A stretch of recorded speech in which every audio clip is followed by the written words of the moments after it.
Welcome and welcome back to my YouTube channel. ನಾನು ನಿಮ್ಮ ಸುಷ್ಮಾ ಮಾತಾಡ್ತಾ ಇರೋದು. ಇವತ್ತಿನ ಟಾಪಿಕ್ ಬಂದು ನಿಮ್ಮ ಪರ್ಸನ್ಸ್ ಕರೆಂಟ್ ಎನರ್ಜೀಸ್, ಅವರ ಥಾಟ್ಸ್, ಅವರ ಫೀಲಿಂಗ್ಸ್ ಏನು ಅಂತ ಅಂದ್ಬಿಟ್ಟು ನೋಡೋಣ. ನಿಮ್ಗೆ ಏನಾದರೂ ಪರ್ಸ್ನಲ್ ಟ್ಯಾರೋ ರೀಡಿಂಗ್ ಬೇಕಿದ್ದಲ್ಲಿ ನೀವು ನನಗೆ ವಾಟ್ಸಪ್ ಆದರೂ ಮಾಡ್ಬೋದು, ಇಲ್ಲಾಂದರೆ ಫೋನ್ ಕಾಲ್ ಆದರೂ ಮಾಡ್ಬೋದು. ನಿಮಗೆ ಡಿಸ್ಪ್ಲೇ ಆಗಿರೋವಂತಹ ನಂಬರ್ಗೆ, ಇಲ್ಲ ಅಂತ ಅಂದರೆ ಡಿಸ್ಕ್ರಿಪ್ಷನಲ್ಲಾದರೂ ನನ್ನ ನಂಬರ್ನ ತೊಗೊಂಡು ನೀವು ಕಾಂಟ್ಯಾಕ್ಟ್ ಮಾಡ್ಬೋದು.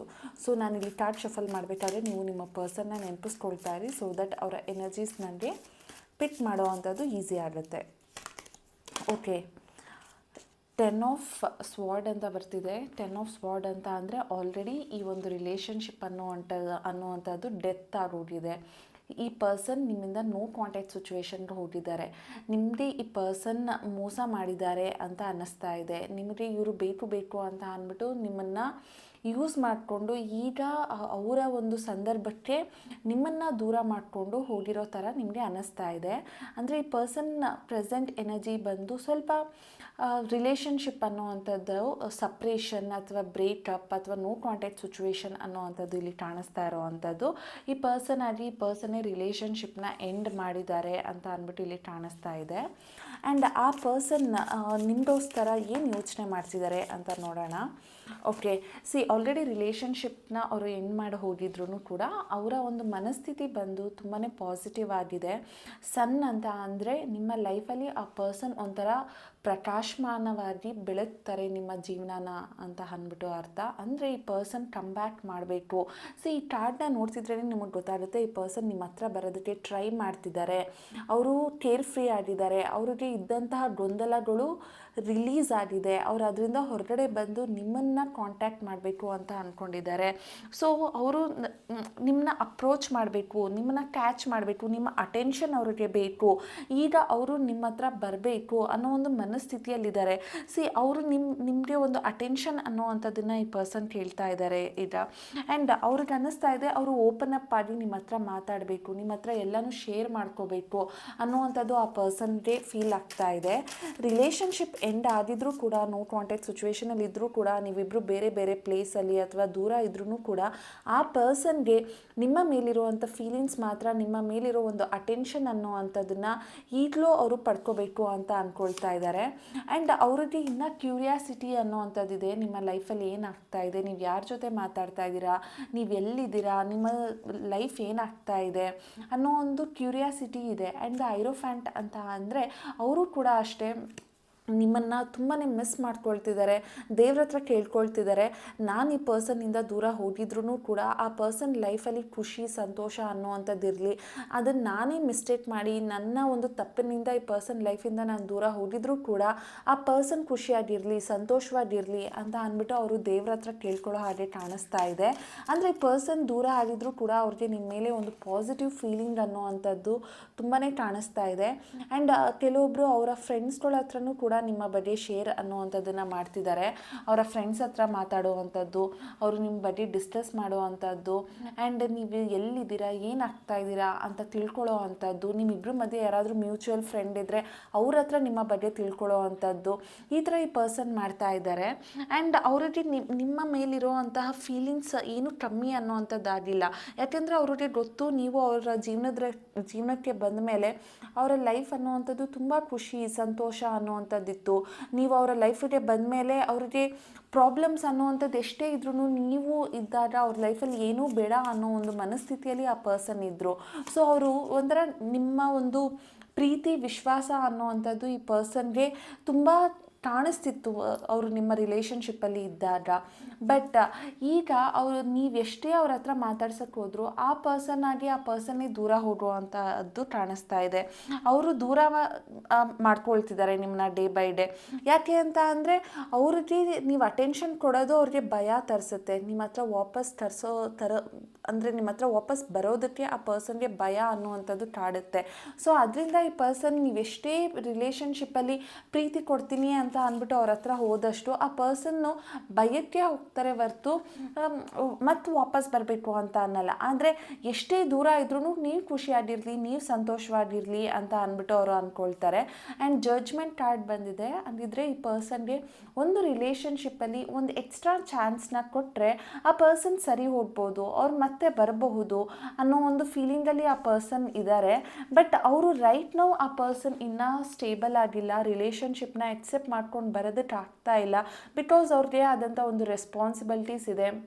ಅವರು ತುಂಬ ಅವರ ಪರ್ಸ್ನಲ್ ಲೈಫಲ್ಲಿ ತುಂಬ ಟಯರ್ಡ್ ಆಗಿದ್ದಾರೆ, ಟೆನ್ಷನ್ ಮಾಡ್ಕೊಳ್ತಿದ್ದಾರೆ. ಅವರ ಜೀವನನೇ ಅವರ ಪರ್ಸ್ನಲ್ ಲೈಫೇ ಚೆನ್ನಾಗಿಲ್ಲ. ಅದರಿಂದ ಅವರು ನಿಮ್ಮ ಹತ್ರ ಬಂದರೆ ನಿಮ್ಮ ಜೀವನನೂ ಹಾಳಾಗ್ಬೋದು ಅನ್ನೋ ಒಂದು ಭಯ ಈ ಪರ್ಸನ್ಗೆ ಇದೆ. ಸೊ ಈ ಪರ್ಸನ್ಗೆ ನಿಮ್ಮ ಮೇಲಿರೋ ಒಂದು ಪ್ರೀತಿ ಕಮ್ಮಿ ಆಗಿಲ್ಲ, ಆದರೆ ನೀವೆಲ್ಲೇ ಇದ್ರೂ ಖುಷಿಯಾಗಿರಿ, ಸಂತೋಷವಾಗಿರಿ ಅಂತ ಅಂದ್ಬಿಟ್ಟು ಅಂದ್ಕೊಳ್ತಾರೆ. ಆದರೆ ಎಷ್ಟೇ ಖುಷಿ ಸಂತೋಷ ಇದ್ದರೂ ನಿಮ್ಮ ಹತ್ರ ಬರ್ತಿದ್ದಂಗೆ ಅವ್ರಿಗೆ ಭಯ ಅನ್ನುವಂಥದ್ದು ಕಾಡುತ್ತೆ. ಮೇ ಬಿ ನೀವು ಒಂದು ಸೆಕೆಂಡ್ ಚಾನ್ಸ್ನ ಕೊಟ್ಟರೆ ಅವರು ಪ್ರಾಬಬ್ಲಿ ಚೇಂಜ್ ಆಗ್ತಾರೆ ಅನ್ನೋವಂಥದ್ದು ಇಲ್ಲಿ ಕಾಣಿಸ್ತಾ ಇದೆ. ಆ್ಯಂಡ್ ಕಾರ್ಡ್ಸೇ ಬೀಳ್ತಾ ಇದೆ. Your commitment is being tested. Universe ಹೇಳ್ತಾ ಇರೋವಂಥದ್ದು, ನೀವು ಈ ಒಂದು ಸಿಚುವೇಷನಲ್ಲಿ ಇದ್ದೀರಾ ಅಲ್ಲ, ಅದನ್ನು ಯೂನಿವರ್ಸ್ ಟೆಸ್ಟ್ ಮಾಡ್ತಾ ಇದೆ. ನಿಮ್ಮ ಪ್ರೀತಿ ಎಷ್ಟು ಕರೆಕ್ಟ್, ನೀವು ಪ್ರೀತಿಗಾಗಿ ಏನೆಲ್ಲ ಮಾಡ್ಬೋದು, ನಿಮಗೆ ಪೇಷನ್ಸ್ ಇದೆಯಾ, ನಿಮಗೆ ಆ ಪರ್ಸನ್ ನಿಜವಾಗ್ಲೂ ಬೇಕಾ, ಅವ್ರು ನಿಮಗೆ ಸೋಲ್ ಪರ್ಸನ್ನ, ಈ ಥರ ಎಲ್ಲ ಯೂನಿವರ್ಸೇ ನಿಮಗೆ ಒಂದು ಟೆಸ್ಟ್ ಅನ್ನೋವಂಥದ್ದು ಕೊಡ್ತಾ ಇದೆ ಅಂತ ಅಂದ್ಬಿಟ್ಟು. And the answers you need are coming. ನಿಮಗೆ ಬೇಕಾಗಿರುವಂತಹ ಆನ್ಸರ್ಸ್, ನಿಮ್ಮ ಪರ್ಸನ್ ಬರ್ತಾರಾ ಬರಲ್ವಾ, ಏನಾಗ್ತಿದ್ದಾರೆ ಅನ್ನೋ ಒಂದು ಸಿಚುವೇಶನ್, ಅವರ ಪರಿಸ್ಥಿತಿ ಹೇಗೆ, ಇದನ್ನೆಲ್ಲ ತಿಳ್ಕೊಳ್ಳೋದಕ್ಕೆ ಯೂನಿವರ್ಸ್ ಕೂಡ ನಿಮಗೆ ಆನ್ಸರ್ ಅನ್ನೋವಂಥದ್ದು ತುಂಬ ಬೇಗ ತರುತ್ತೆ ಅಂತ ಅಂದ್ಬಿಟ್ಟು ಈ ಕಾರ್ಡಲ್ಲಿ ತೋರಿಸ್ತಾ ಇದೆ. ಅಂದರೆ ನೀವು ಈಗಿನ ಪರಿಸ್ಥಿತಿ ಇದೆಯಲ್ಲ, ಇದು ಟೆಂಪ್ರವರಿ ಪರಿಸ್ಥಿತಿ, ಇದು ರಿಯಲ್ ಪರಿಸ್ಥಿತಿ ಅಲ್ಲ. ನಿಮಗೆ ಈ ಒಂದು ಡೇಸ್ ಅನ್ನುವಂಥದ್ದು ನಿಮ್ಮ ಲೈಫಲ್ಲಿ ಚೇಂಜ್ ಆಗುತ್ತೆ. ಈ ಪರ್ಸನ್ ಅನ್ನುವಂಥವ್ರು ನಿಮ್ಮ ಲೈಫ್ಗೆ ಬಂದಾಗ ನೀವೇ ಖುಷಿ ಪಡ್ತೀರಾ. ಆದರೆ ಸದ್ಯಕ್ಕೆ ಅವರು ನಿಮ್ಮ ಹತ್ರ ಬರ್ತಾ ಇಲ್ಲ. ಅವ್ರಿಗೆ ನಿಮ್ಮ ಅಟೆನ್ಷನ್ ಬೇಕಿದೆ. ನೀವು ಅವರ ಲೈಫಲ್ಲಿ ಏನಾಗ್ತಿದ್ದೀರಾ ಅನ್ನೋ ತಿಳ್ಕೊಳ್ಳೋ ಅಂಥ ಒಂದು ಕಾತುರ ಎರಡೂ ಇದೆ ಈ ಪರ್ಸನ್ಗೆ. ಆದರೆ ಹತ್ರ ಬಂದರೆ ಏನಾಗೋಗ್ಬಿಡುತ್ತೋ ಅನ್ನೋ ಒಂದು ಭಯ ಕೂಡ ಈ ಪರ್ಸನ್ನಲ್ಲಿ ಇರೋದ್ರಿಂದ ಇವರು ನಿಮ್ಮನ್ನು ದೂರ ಮಾಡ್ಕೊಳ್ತಾ ಇದ್ದಾರೆ. ಆ್ಯಂಡ್ ಅವ್ರು ಕೇಳ್ತಿದ್ದಾರೆ, I hope that you can forgive me one day. ಅವ್ರು ಕೇಳ್ತಿದ್ದಾರೆ, ನೀನು ಒಂದಿನ ನನ್ನನ್ನು ಕ್ಷಮಿಸ್ತೀಯ ಅಲ್ವಾ, ನಾನು ಮಾಡಿದ ತಪ್ಪಿಗೆ ನಿನ್ನ ಕಡೆಯಿಂದ ಒಂದು ಕ್ಷಮೆ ಅನ್ನೋವಂಥದ್ದು ಇದೆ ಅಲ್ವಾ ಅಂತ ಅಂದ್ಬಿಟ್ಟು ಆ ಪರ್ಸನ್ ಪ್ರತಿದಿನ ಅಂದ್ಕೊಳ್ತಾ ಇರೋವಂಥದ್ದು. I feel you even though we are apart. ಅಂದರೆ ನಾನು ನಿನ್ನ ಬಗ್ಗೆ ಫೀಲ್ ಮಾಡ್ತೀನಿ, ನಿನ್ನ ಬಗ್ಗೆ ಯೋಚನೆ ಮಾಡ್ತಿರ್ತೀನಿ, ನಿನ್ನನ್ನು ಪ್ರೀತಿಸ್ತಿರ್ತೀನಿ. ನಾನು ಎಷ್ಟೇ ದೂರ ಹೋಗಿದ್ರೂ ಕೂಡ ನಿನ್ನ ಬಗ್ಗೆ ನಾನು ಯಾವಾಗಲೂ ಯೋಚನೆ ಮಾಡ್ತಿದ್ದೀನಿ ಅಂತ ಅಂದ್ಬಿಟ್ಟು ಅವರ ಫೀಲಿಂಗ್ಸ್ ಆಗಿದೆ. ಆ್ಯಂಡ್ ಆ ಪರ್ಸನ್ ಬಂದು, I knew exactly what I was doing. ನನಗೆ ಗೊತ್ತು ನಾನು ಏನು ಮಾಡ್ತಿದ್ದೀನಿ ಅಂತ, ನನ್ನ ಲೈಫಲ್ಲಿ ಯಾವುದು ಸರಿ ಯಾವುದು ತಪ್ಪು ಅನ್ನೋದು ನನಗೆ ಅರ್ಥ ಆಗ್ತಾ ಇದೆ, ಅದರಿಂದ ನಾನು ದೂರ ಹೋಗಿದ್ದೀನಿ.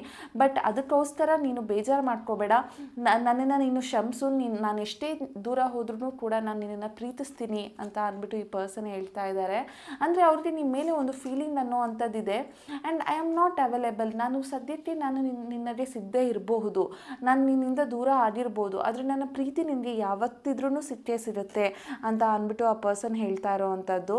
ಆ್ಯಂಡ್ ಆ person, I wish I had treated you better. ಅಂದರೆ ನಾನು ರಿಲೇಷನ್ಶಿಪ್ಪಲ್ಲಿದ್ದಾಗ ನಿನ್ನನ್ನು ನಾನು ಇನ್ನೂ ಚೆನ್ನಾಗಿ ನೋಡ್ಕೋಬೋದಿತ್ತು, ನಾನು ನಿನ್ನ ರಿಲೇಷನ್ಶಿಪ್ಪಲ್ಲಿ ನಿನಗೆ ಖುಷಿ ಸಂತೋಷ ಅನ್ನೋಂಥದ್ದು ಇನ್ನೂ ಡಬಲ್ ಮಾಡ್ಬೋದಿತ್ತು.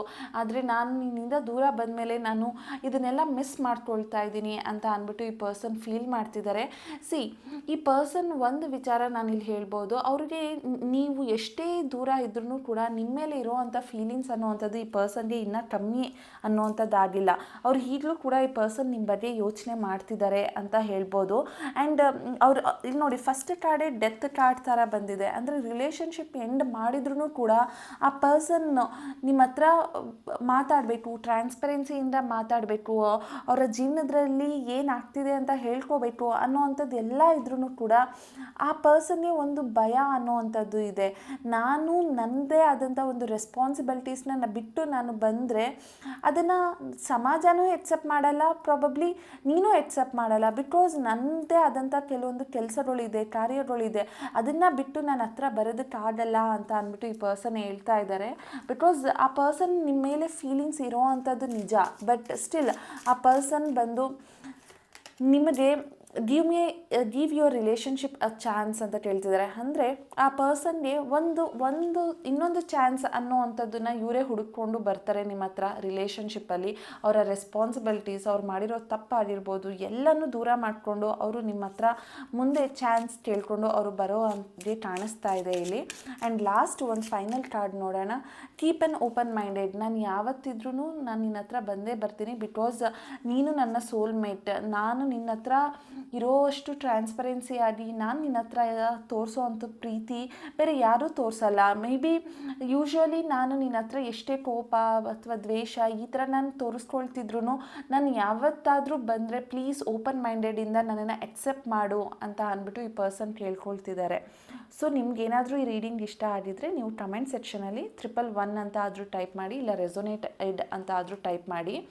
ಆ್ಯಂಡ್ ನಿಮಗೆ ನಿಮ್ಮ ರಿಲೇಷನ್ಶಿಪ್ ಏನಾದರೂ ಸರಿ ಹೋಗಬೇಕು, ನಮ್ಮಿಬ್ಬರ ಮಧ್ಯೆ ಇರೋವಂಥ ಮಿಸ್ಅಂಡರ್ಸ್ಟ್ಯಾಂಡಿಂಗ್ ಕ್ಲಿಯರ್ ಆಗಬೇಕು, ಕ್ಲಾರಿಟಿ ಸಿಗಬೇಕು ಅನ್ನೋವಂಥದ್ದು ಏನಾದರೂ ಇದ್ದರೆ ನೀವು ಈ ಒಂದು ರೋಸ್ ಕ್ವಾರ್ಟ್ಸ್ನ ನೀವು ಆರ್ಡರ್ ಮಾಡ್ಕೋಬೋದು. ನನ್ನ ಹತ್ರ ಈ ರೋಸ್ ಕ್ವಾರ್ಟ್ಸ್ ಅನ್ನೋವಂಥದ್ದು ಸಿಗುತ್ತೆ.